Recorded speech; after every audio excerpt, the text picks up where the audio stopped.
Imagine yourself strolling down Oxford Street, London's legendary retail artery, a street where the footsteps of kings, artists, and millions of shoppers have mingled for more than a century.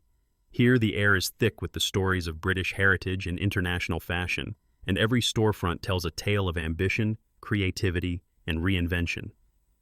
Suddenly, amid the grand facades of historic department stores and the dazzle of global brands, something unexpected catches your eye.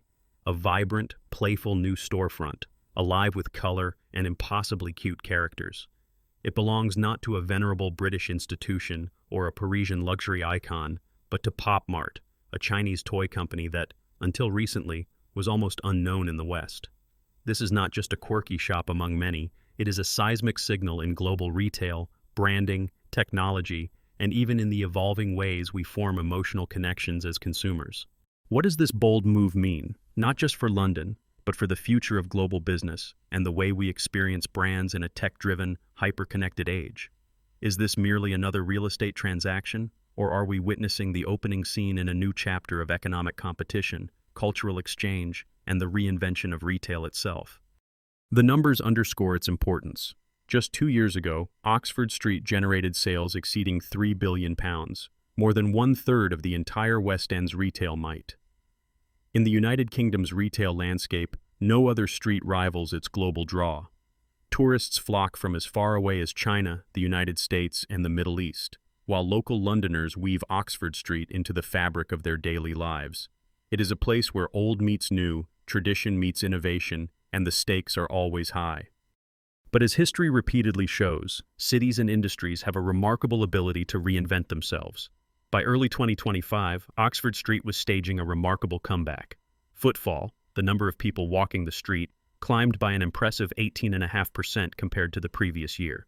This was not just a blip, it marked a decisive turn in the street's fortunes. Vacancy rates, once the scourge of property owners and retailers alike, began to recede as new businesses and creative concepts moved in. Local government stepped in with bold, forward-thinking measures. Sadiq Khan, the mayor of London, championed the pedestrianization of Oxford Street, declaring it a huge vote of confidence in the resilience and adaptability of London's economy. The move made the street safer, cleaner, and more inviting, amplifying its appeal to both Londoners and tourists. Richard Scott, an expert from Savills, observed, "Oxford Street is undergoing a phenomenal evolution, driven by reduced business rates and recovering spending." This transformation was not just about fixing what was broken. It was about reimagining the future of retail in a post-pandemic world. The street became a test bed for innovation, attracting global attention and investment. Brands hungry to capture the imagination of the next generation saw opportunity where others saw risk. The transformation of Oxford Street became a case study in urban renewal, adaptive commerce, and the power of experience-driven retail. And this is where Pop Mart steps into the spotlight. To many in the West, Pop Mart may still sound like a newcomer, but across Asia, it is nothing short of a cultural phenomenon. Founded in the year 2010, Pop Mart has transformed from a niche player into a dominant force in the so-called kidult economy, a sector where adults, not just children, are driving the demand for toys and collectibles. The kidult economy is no minor trend. It now accounts for more than $9 billion in toy sales each year, and it is reshaping the very definition of play, self-expression, and even adulthood itself. Pop Mart's core strategy is anything but conventional. Rather than marketing toys exclusively to children, it targets young adults and millennials, tapping into the powerful currents of nostalgia, pop culture, and the universal thrill of surprise. The company's signature innovation, the blind box, is an ingenious blend of gaming, art, and chance. Each box contains a mystery collectible, typically part of a limited edition series. The appeal lies in not knowing exactly what you'll get, igniting a sense of discovery and anticipation that resonates powerfully with Generation Z and millennial consumers. The numbers behind Pop Mart's meteoric rise are astonishing.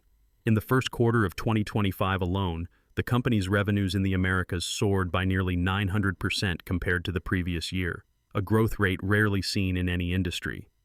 Globally, Pop Mart now boasts a digital membership of over 46 million users. This is not just a customer base, it is an army of passionate fans who participate in online communities, eagerly await new product drops, and even queue up outside stores overnight for the latest releases.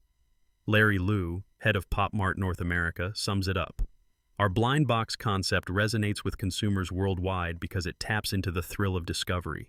But beneath these headline-grabbing figures lies a deeper, more subtle story about the changing nature of retail and the psychology of consumption. Pop Mart's success is built on what experts call emotional consumption.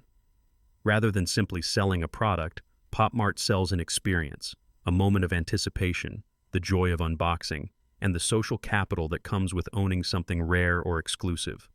This approach leverages powerful human emotions, transforming shopping from a routine transaction into a memorable event. As Samuel Reed of Ainvest remarks, Pop Mart has redefined retail by weaponizing scarcity and social proof. Physical stores are central to this strategy.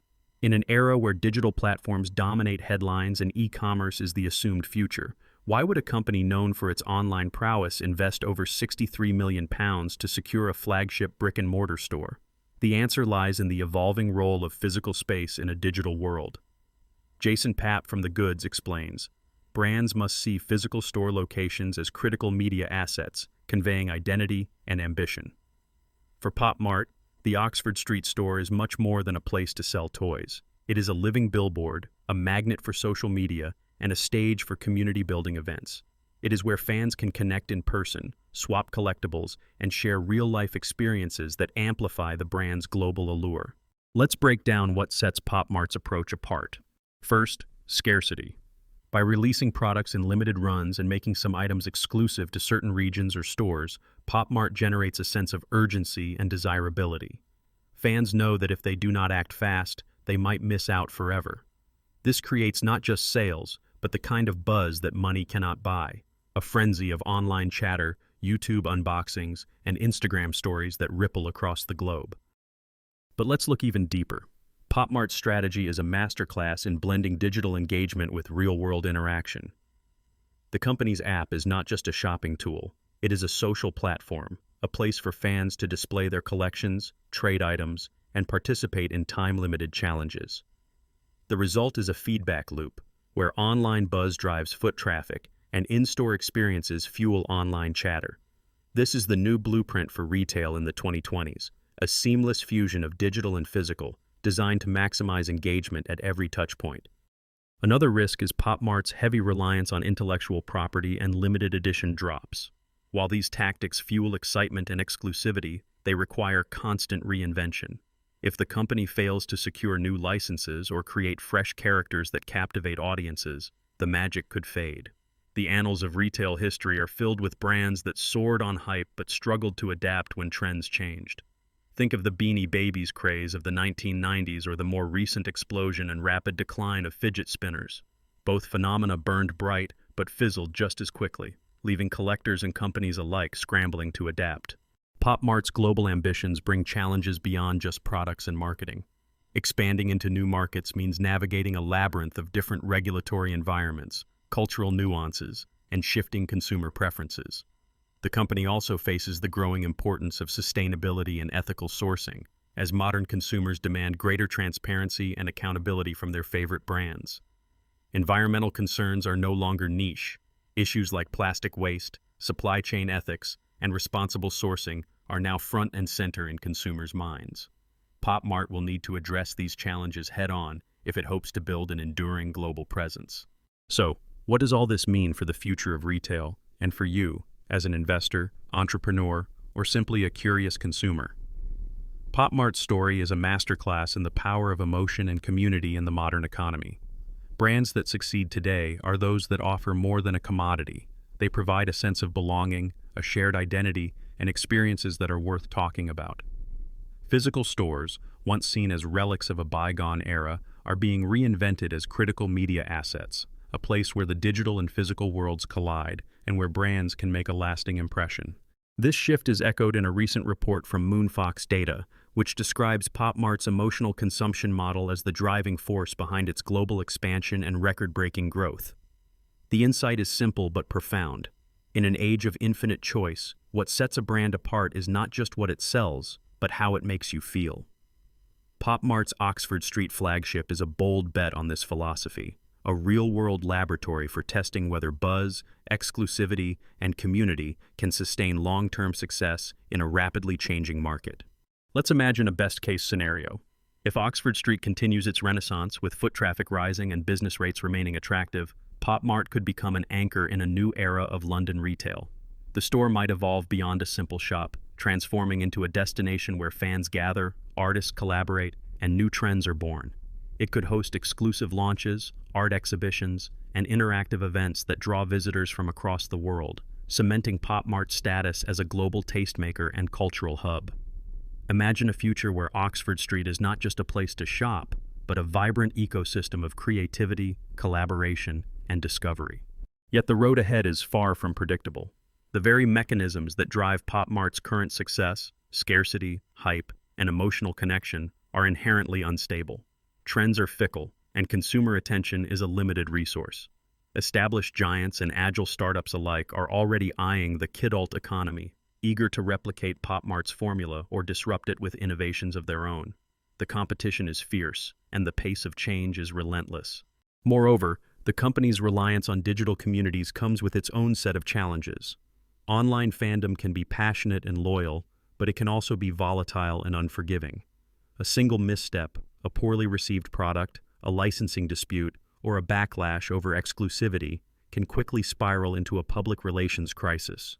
Maintaining trust and enthusiasm among more than 46 million members is no small feat. The company must be vigilant, responsive, and transparent to maintain its hard-won reputation. Pop Mart's journey offers valuable lessons for anyone navigating today's fast-moving business landscape. Agility is crucial. The ability to adapt quickly, cultivate genuine fan engagement, and leverage both digital and physical assets to generate excitement can spell the difference between fleeting hype and enduring legacy. Brands that treat every store opening, every product launch, as a media event are more likely to cut through the noise and build lasting relationships with customers. The winners in this new era will be those who blend creativity, technology, and a deep understanding of human psychology. For investors, the lesson is clear. Emotional connection and community are powerful economic engines, but they require careful stewardship and a willingness to evolve. For entrepreneurs, Pop Mart's rise demonstrates the importance of blending tradition with innovation, leveraging both online and offline channels to create lasting value. And for everyday shoppers, the story is a reminder that the brands we love and the places we visit are shaped as much by our emotions and experiences as by the products on the shelves. So, as you consider your next visit to Oxford Street, ask yourself, will you step into Pop Mart's world of mystery and magic? Will the thrill of discovery and the promise of community draw you in? Or does the digital marketplace still hold sway over your shopping choices? The future of retail is being written right now, on the streets of London and in the hearts of consumers worldwide. Before we wrap up, let's zoom out for a moment. Pop Mart's story is part of a much larger trend shaking up global retail. From Tokyo's Akihabara district, where fans line up for hours to snag limited edition anime figures, to New York's Soho, where pop-up shops and immersive brand experiences have become the norm, the rules of retail are being rewritten in real time. Around the world, brands are racing to create not just products but ecosystems, communities, events, and digital platforms that turn customers into lifelong fans. There are lessons here from history as well. In the early days of department stores, retailers like Harrods and Macy's understood that shopping was as much about spectacle as it was about commerce. These emporiums offered more than goods. They offered a sense of wonder, community, and aspiration. Today, brands like Pop Mart are reviving this spirit for the digital age, blending nostalgia with innovation to create something genuinely new. As we look to the future, expect to see even more brands experimenting with experiential retail, limited editions, and community-centric strategies. The lines between online and offline will continue to blur, and the most successful companies will be those that can adapt to the evolving desires of consumers, offering not just products but meaning, connection, and joy. If this story made you rethink what's possible in retail, hit subscribe and share your thoughts in the comments. Would you visit Pop Mart's new London flagship?